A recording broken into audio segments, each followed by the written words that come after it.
This video covers section 9.2, nth roots and rational exponents. Objective 1, evaluate nth roots.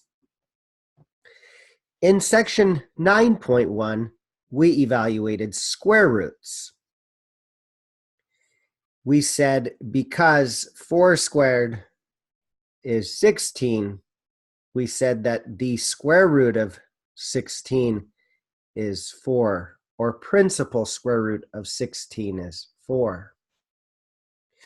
So we looked for square roots by asking what number squared gives the number. So 4 squared gives us the number 16, so the square root of 16 is 4.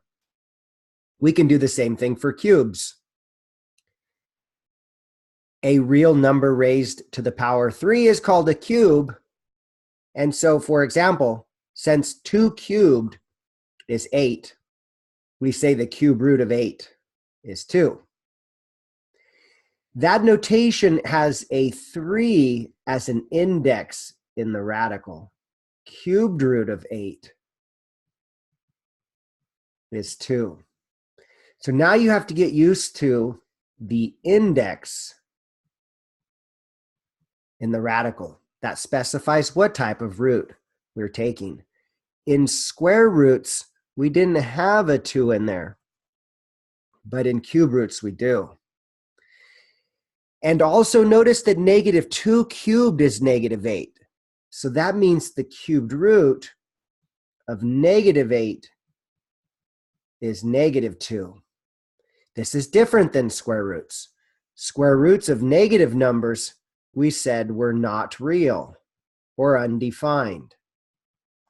But cube roots of negative numbers are negative. So notice how the cube root of a negative number is real, whereas the square root of a negative number was not real. So we can also do this for powers of 2, 3, 4, 5, 6. For example, we know that 2 to the 4th is 16, making the 4th root of 16 equal to 2. We can do this for any given power.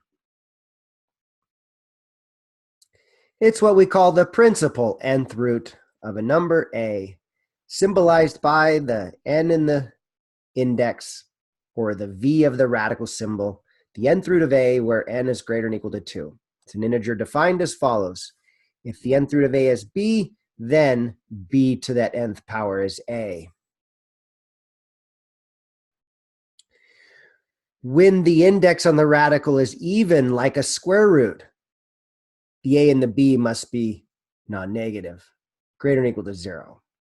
Remember, we said you can't have a square root of a negative number. Well, you can't have a 4th root of a negative number as well. When n is greater than or equal to 3 and odd, then the negative numbers are fine underneath there. So in the notation nth root of a, the integer n, the index as we call it, but when we have a radical written without the index, it always implies a square root. So square root 25 is 5. Square root of 81 is 9.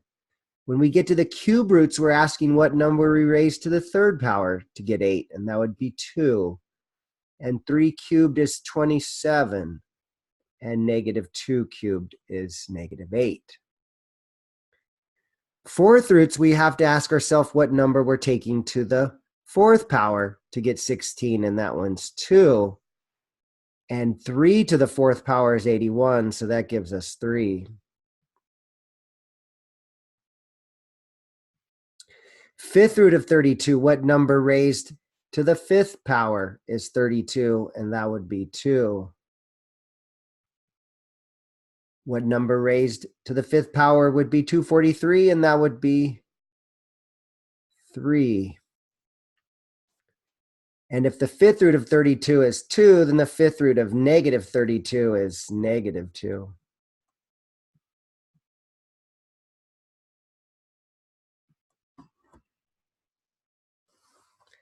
And again, notice how we can have negative numbers under the odd roots. cube roots, fifth roots, and so on. So whereas the perfect squares, there's quite a few we have to remember, but once you start getting the larger numbers, they get big quickly. So we typically don't have too many of these that we have to remember. So if we're going to evaluate the cube root of 1,000, we're asking what number we would cube to get 1,000, and that would be 10, because 10 times 10 times 10 is 1,000. Now the fourth root of 256 is a little bit harder to find out. We need some number to the fourth power to get 256.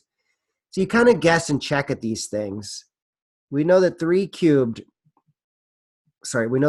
the fourth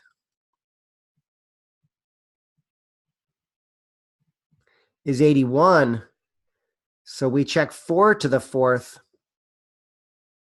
And 4 to the fourth is 16 times 16. And 16 times 16 is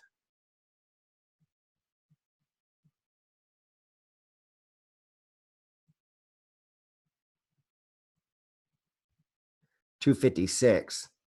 So this one gives us 4. Back to cube roots, we're asking what number we would raise to the third power and get negative 125. 5 times 5 is 25, and 25 times 5 is 125. So this gives us negative 5.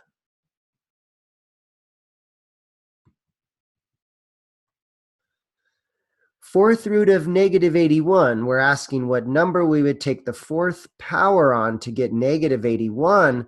But remember, 4 negatives make a positive. You can't have a negative underneath the radical. This is not real. You're also welcomed to write undefined.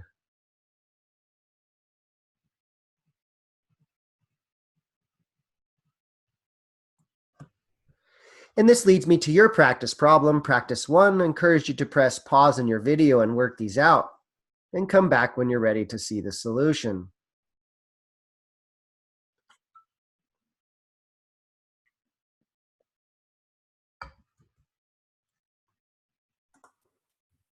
Now that you've had a chance to work these out, I'll work these out with you. The cubed root of 64 is the number that we would multiply by itself 3 times to get 64. And 4 times 4 is 16, and 16 times 4 is 64. So this is equal to 4. The fourth root of 81. If we take 3 and raise it to the fourth power, that's the same thing as really 9 times 9, which is 81. So this gives us 3.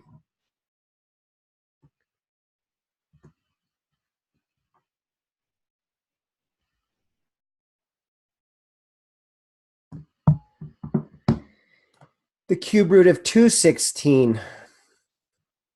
We know that 5 cubed is 125. So 6 cubed is 36 times 6, which gives us 216.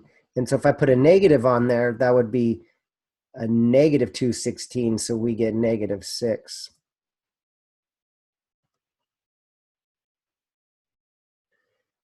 The fifth root of negative 32, if I take negative 2 to the fifth power, that's going to give me negative 32. So this is negative 2.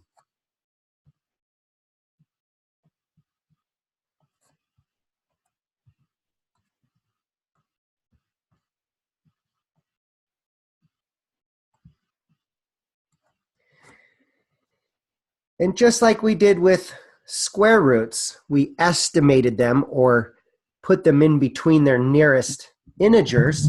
We'll do the same thing with cube roots and fourth roots. So for cube roots, I need to sandwich this 80 in between its nearest perfect cubes. And we know that 3 cubed is 27, 4 cubed is 64, and 5 cubed is 125.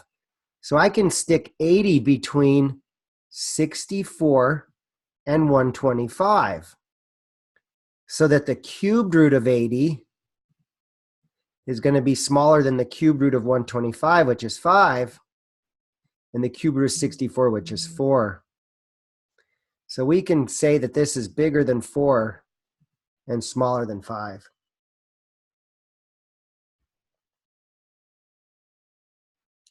Now, doing the same thing for fourth roots, we have to get this in between two perfect fourth powers. And 3 to the fourth power is 9 times 9, or 81. 2 to the fourth power is 16. So 80 can be sandwiched between 81 and 16. We see it's so much closer to 81.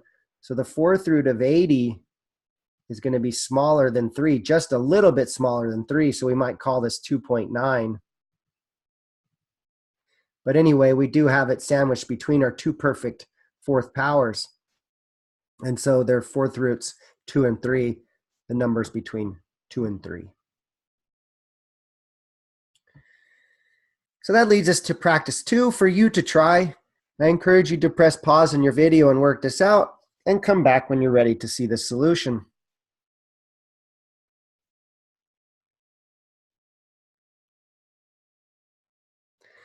Now that you've had a chance to work this out, I'll work this out with you. So by the above example, we see that 120 is smaller than 125 and bigger than 64. That makes the cube root of 120 smaller than the cube root of 125, which is 5, and bigger than the cube root of 64, which is 4. So this one is also between 4 and 5.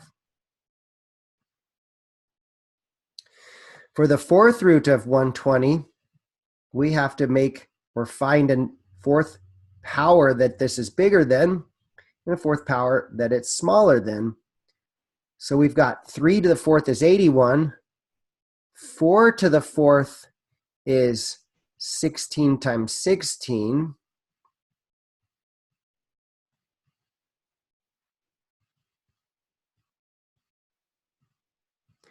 $256. So we have 3 to the fourth is 81. So it's bigger than 81, smaller than 256. So the cube root of 120, the fourth root of 120 is smaller than the fourth root of 256, which we said was 4, and bigger than the fourth root of 81, which is 3. So this is in between 3 and 4.